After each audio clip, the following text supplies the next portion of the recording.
네, 여러분 반갑습니다. 오늘은 역대상 세 번째 시간입니다. 7에서 9장까지를 살펴보도록 하겠습니다. 아직도 족보 얘기예요. 아직도 족보 얘기고 오늘은 족보 마무리가 됩니다.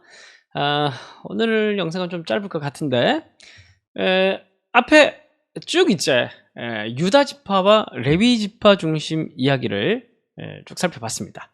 그러면은 다른 지파들은 어떻게 되느냐? 물론 앞에 조금씩 나오긴 했지만 오늘 또 이제 다른 지파 얘기를 조금 특별히 이제 북쪽 지파들을 많이 다루진 않고 듬성듬성 다루면서 족보 얘기를 마무리를 하려고 하는 모습을 보여요. 그래서 7장 1절을 보시면 이사갈의 아들들은 뭐 이러이러이 얘기하고, 그 다음에 6절 보면 베냐민의 아들들은 이리저리 얘기를 하고, 그 다음에 13절 납달리는 한 줄, 14절 므낫세의 아들들은 이리저리, 20절 에브라임은 이리저리, 30절은 아셀의 아들들은 이리저리 이제 쭉 얘기를 합니다. 북쪽 지파 위주로 족보들을 얘기를 하는 거예요. 뒤에서 이제 말씀도 드리겠지만은 북쪽 지파들도 필요합니다. 북쪽 지파도 필요해요. 결국 이제 뭔가 중요한 족보의 큰 그림을 마지막에 제시하고자 하려고 지금 이제 북쪽 지파들도 조금 언급을 하는데, 자 8장 와 보시면은 다시 베냐민 지파에 대한 이야기를 합니다. 왜 또 마지막에 또 베냐민은 또 특별히 또 따로 떼서 다루느냐? 일단은 지리적으로도 베냐민은 유다 지파 안에 또 들어와서 흡수돼서 또 사라진 그런 지파이기도 하지만, 여기 구성에서는 다른 의미로 중요합니다. 왜냐하면은 그 베냐민 지파에서는 누가 나왔습니까? 초대왕 사울이 나왔죠. 그래서 사실은 베냐민 지파 얘기를 하다가 사울 이야기로 넘어갈 거예요. 그래서 이 사울은 왕으로 부름을 받았지만은 불순종했기 때문에, 죄를 범했기 때문에 신접한 무당에게 막 묻고 그랬죠. 그래서 죄를 범했기 때문에 쫓겨납니다. 그리고 그 자리를 다윗이 이제 얻게 됐죠. 그래서 이 다윗이 얻게 된, 다윗이 정당성이 있느냐? 있죠. 중요한 건 혈통이 아닙니다. 하나님의 구속 역사에서 하나님 나라 중요한 거는 혈통이 아니에요. 출신 중요하지 않아요. 중요한 건 뭐냐면 하나님의 선택과 은혜고, 인간 편에서는 순종, 이 요소가 제일 중요합니다.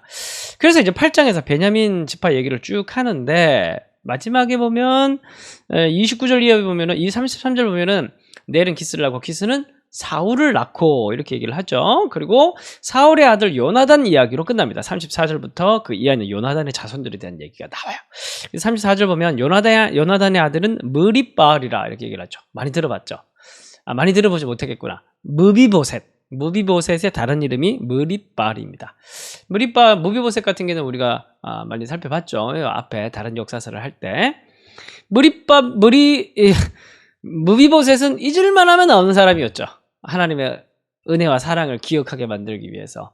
다윗도 사랑을 받았고, 다윗과 요나단이 또 서로 언약을 맺었고, 그래서 요나단은 원하는 게 뭐냐 하면은 내 자손들, 내 자식들 지켜달라.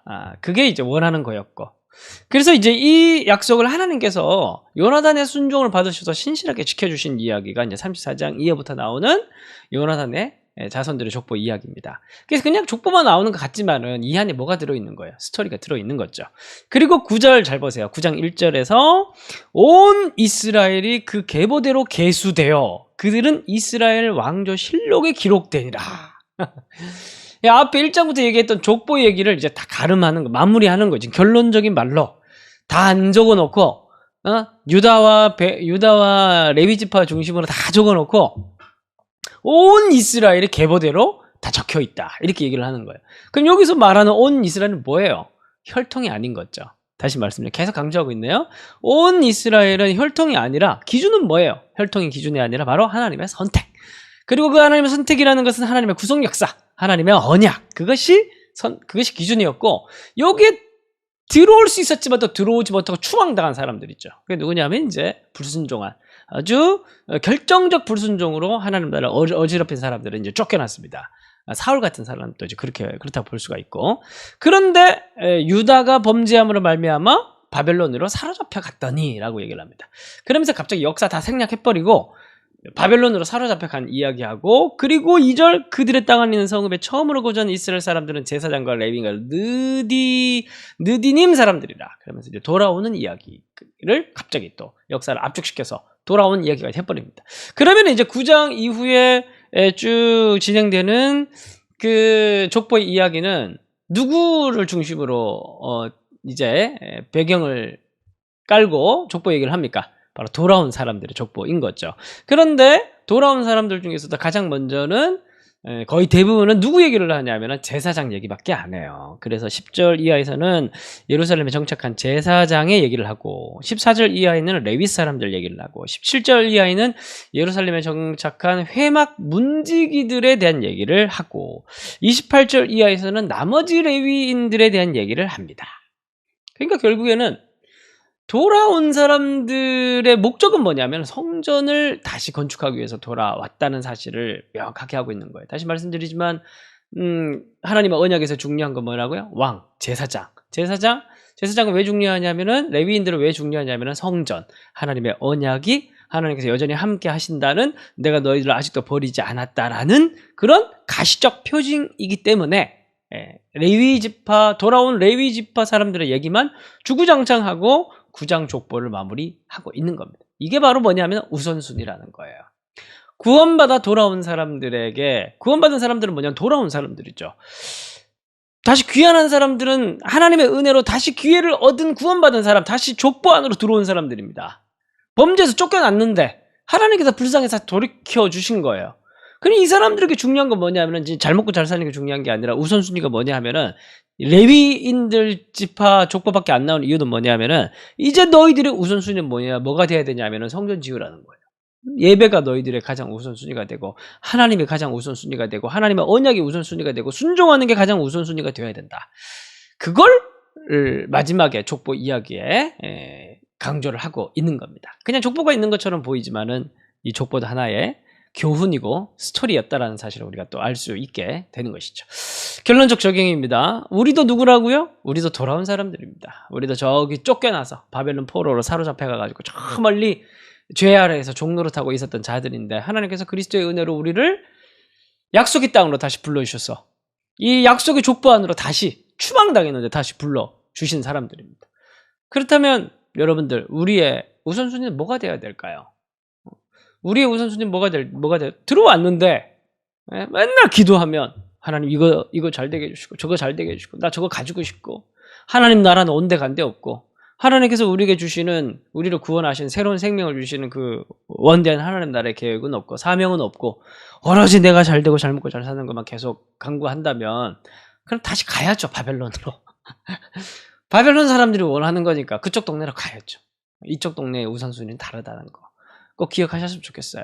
우리의 우선순위는 뭐가 중심이 돼야 돼요? 하나님의 언약이 중심이 돼야 돼요. 최근에 봤던 설교 중에 어떤 제가 사랑하는 어떤 목사님이 계시는데, 그 목사님이 그런 얘기를 하더라고요. 자기는 옛날에 좀 멋있게 보이려고 성도들에게, 여러분 세상에서 살아가는 게 열심히 하나님 나라 증거하고 드러내고 살아가는 게 더 중요합니다. 교회 와서 뭐 봉사하고 뭐하고 이런 것으로 당신의 신앙을 증거하려고 하지 마십시오. 뭐 이런 멋있게 이런 얘기를 했었는데, 삶이 더 중요하다 이런 얘기를 했는데, 이제 나이가 많이 들고 목회의 결론을 내려고 하는 시점에 생각해보니 그게 아니래요. 성도들에게 정말 강조해야 될 부분은 교회 중심이 돼라는 거. 그걸 강조해야 된다는 걸 내가 이제 깨달았다라고 얘기를 하더라고요. 그래서 정말 우리는 물론 나가서 살아가고 나가서 빛이 되고 소금이 돼야 되는데, 여러분 빛이 되라고 말씀하신 적은 없어요. 너희가 빛이라고 얘기를 하셨지. 그렇죠? 우리가 모이기를 힘쓰고 교회 중심으로 살고, 교회 근처로 다 이사 오셔야 돼요. 교회 중심으로 살고, 그리고 우리가 예배하고 기도의 자리를 지키고, 또 우리가 공동체 안에서 헌신하고, 이런 게 쓸데없이 보이죠? 그렇지 않아요. 이걸 통해서 우리가 빛이 되는 겁니다. 빛이 되어져 가는 겁니다. 그러면 세상 나가서도 자연스럽게 우리가 빛이 되는 거예요. 나가서 빛으로 살아야지 이게 아니라, 이미 우리는 빛으로 살아가면서 자연스럽게 광채가 드러나는 거예요.